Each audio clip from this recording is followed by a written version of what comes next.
Brothers లో ఆషాఢం KG sale మళ్ళీ మొదలైంది. మరెన్నో క్రేజీ ఆఫర్స్ ఖైదీ చేయండి ఆర్ఎస్ బ్రదర్స్.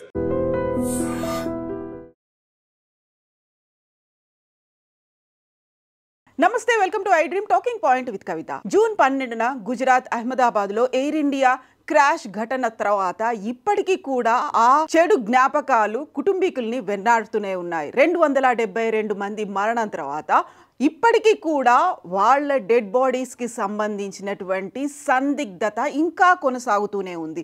అందులో 52 మంది బ్రిటిష్ వాసులు చనిపోయారు.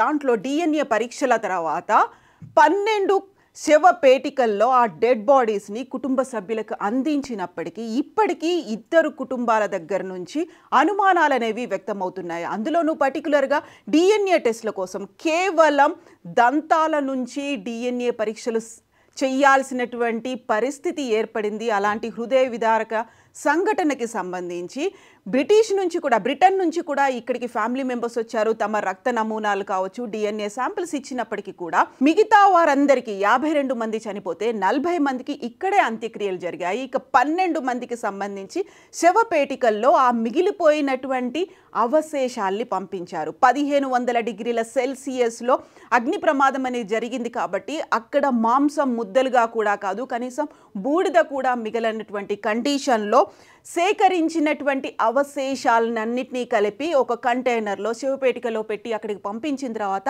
2 కుటుంబ సభ్యుల నుంచి మాత్రం తీవ్రమైనటువంటి అభ్యంతరం వ్యక్తమవుతోంది. అందులోనూ భారతదేశానికి చెందినటువంటి 2 వృద్ధ దంపతులు, అందులో శోభనా పటేల్, తనకి వయసు 71 ఏళ్ళు, ఆ తర్వాత హస్బెండ్ కూడా అశోక్, ఆయన వయసు 74 సంవత్సరాలు. ఇక్కడ భారతదేశంలో ఒక మతపరమైనటువంటి కార్యక్రమం, ఇంట్లో జరుగుతున్నటువంటి పూజా కార్యక్రమానికి అటెండ్ అయ్యా 2 వెళ్తున్నప్పుడు 2 మరణించారు.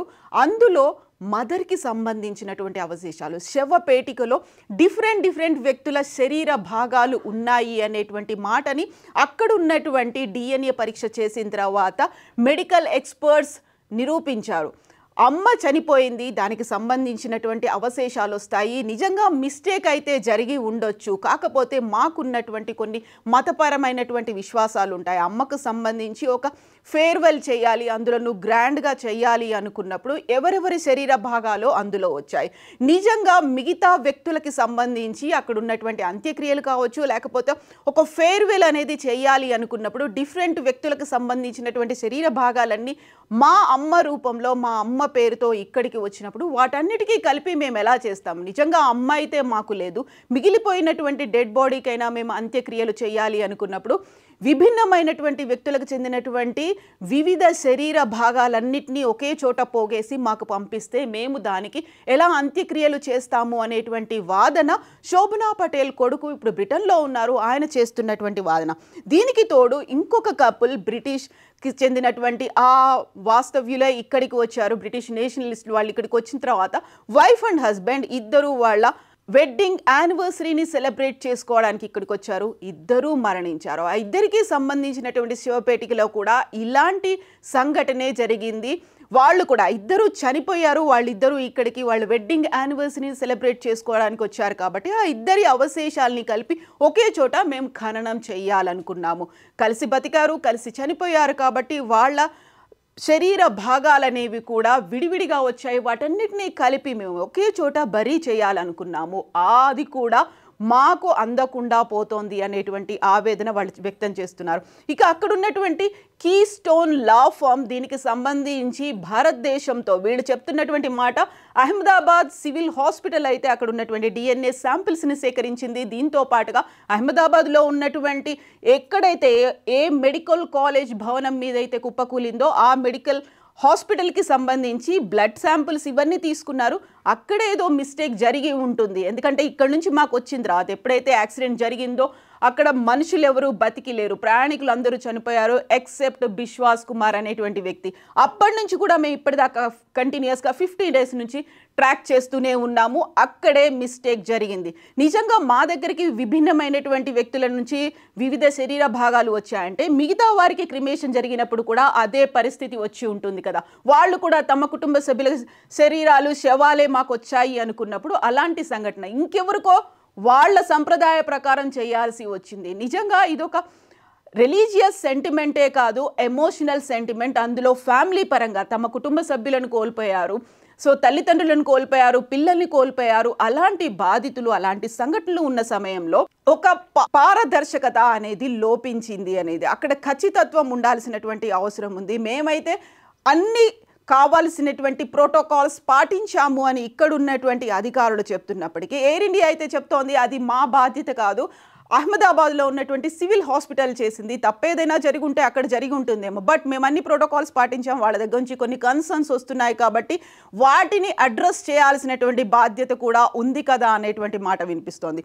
యాక్చువల్గా ఇది కేవలం ఆ 2 కుటుంబాలకి, వాళ్ళకి వెళ్ళినటువంటి శివపేటికల్లోనే ఇలాంటి ప్రాబ్లం ఉందా, మిగతా అందరికీ ఇలాంటి సమస్య ఉందా? 1500 డిగ్రీల సెల్సియస్లో తగలబడిపోయినటువంటి ఆ బాడీస్కి సంబంధించి మిగిలినటువంటి బూడిద, లేకపోతే ఎక్కడో ఒక చోట మిగిలిన ఎముకలు, దంతాలు, వీటిని సేకరించి మాత్రమే DNA పరీక్ష చేయాల్సినటువంటి అవసరం ఏర్పడింది. ఖచ్చితంగా ఇలాంటి సంఘటనే మన దగ్గర పాషమైలారం సిగాచి ఇండస్ట్రీస్లో కూడా జరిగింది. వాళ్ళు కూడా ఇక్కడ ఉన్నటువంటి డెడ్ బాడీస్ని ఐడెంటిఫై చేయడానికి అహ్మదాబాద్ కూడా ఫోరెన్సిక్ టీమ్ని పంపించారు. అక్కడ వాళ్ళు ఎలాంటి పరీక్షలు చేశారు, ఎలా ఐడెంటిఫై చేశారు, ఎలా డెడ్ బాడీస్ని అప్పగించారు, ఈ మొత్తం ప్రాసెస్ని అంతా తెలుసుకొని ఇక్కడి టీం వచ్చి ఇదే పనిని ఇక్కడ కూడా అందచేసింది, కుటుంబ సభ్యులకి డెడ్ బాడీస్ని అందించింది. బట్ ఇప్పుడు ప్రైమరీ కన్సర్న్ మా కుటుంబ సభ్యులకు సంబంధించి మాకున్నటువంటి మతపరమైన విశ్వాసాలని అనుసరించి వాళ్ళకి క్రిమేషన్ చేయలేకపోతున్నాము. వాట్ హ్యాపెన్స్, నిజంగానే ఇదే సంఘటన కనుక జరిగింది, అదే ప్రూఫ్స్తో సహా నిజం అవుతే గతంలోనే అంత్యక్రియలు జరిగినటువంటి, లేకుంటే ఖననం చేసినటువంటి వారికి సంబంధించి ఎలాంటి రిజల్ట్స్ ఉంటాయి? మొత్తం అంతా మళ్ళీ ఒకేసారి తెర మీదకి వచ్చే అవకాశం అయితే కనిపిస్తోంది. బోల్డ్ అన్ని డౌట్స్ ఉన్నాయి కాబట్టి ఆ కుటుంబ సభ్యులు అయితే లీగల్గా మేము ఫైట్ చేయడానికి కూడా రెడీ అవుతున్నాము అన్నటువంటి నేపథ్యంలో ఎయిర్ ఇండియాతో పాటుగా అహ్మదాబాద్ సివిల్ హాస్పిటల్ ఎలాంటి చర్యలు తీసుకుంటుంది, ఫర్దర్గా ఎలాంటి యాక్షన్స్ ఉండబోతున్నాయి? యాక్చువల్గా మీరేమనుకున్నారు? ఇప్పటిదాకా అయితే AIB రిపోర్ట్, ఒక ప్రిలిమినరీ రిపోర్ట్ వచ్చిన తర్వాత ఫుల్ ఫ్లెడ్జ్డ్గా ఇన్డెప్త్ అనాలిసిస్ రిపోర్ట్ అయితే రాలేదు. ఫర్దర్గా అది ఎంతకాలం తీసుకుంటుందో, కంక్లూడింగ్ పాయింట్ ఏముంటుంది అనేది ఇప్పటికీ అర్థం కాకపోయినప్పటికీ అక్కడున్నటువంటి ప్రయాణికులు వాళ్ళ శరీర భాగాలు విభిన్నమైనటువంటి ప్రాంతాలకు వెళ్ళాయి, డిఫరెంట్ కుటుంబాలకు వెళ్ళాయి. అందరినీ కలిపి ఒకే చోట ఖననం చేసేలా, లేకపోతే దహనం చేసేలా అంత్యక్రియలు అనేవి, ఈ ప్రాసెస్ మిస్లీడింగ్గా ఉంది, మిస్ప్లేస్డ్ అయ్యాయి అనేది. యాక్చువల్గా మీరేమనుకుంటున్నారో కామెంట్స్ రూపంలో తెలియజేయండి. నిజంగా ప్రస్తుతం ఉన్నటువంటి సమాజం దేనికి ప్రయారిటీ ఇస్తుంది? ఆర్థిక సంబంధాల చుట్టూ మాత్రమే తిరుగుతుంది. మళ్ళీ ఎన్నికలంగానే చాలా విరక్తి కలుగుతాం. మంచి అనిపిస్తుంది కదా, లేడీస్ కూడా ఛాలెంజింగ్ జాబ్స్ చేసినప్పుడు చాలా బాగుంటది. ఫుడ్ డెలివరీ ఇవ్వటానికి వెళ్ళినటువంటి డెలివరీ బాయ్ అనిల్ పై కళ్ళ ముందు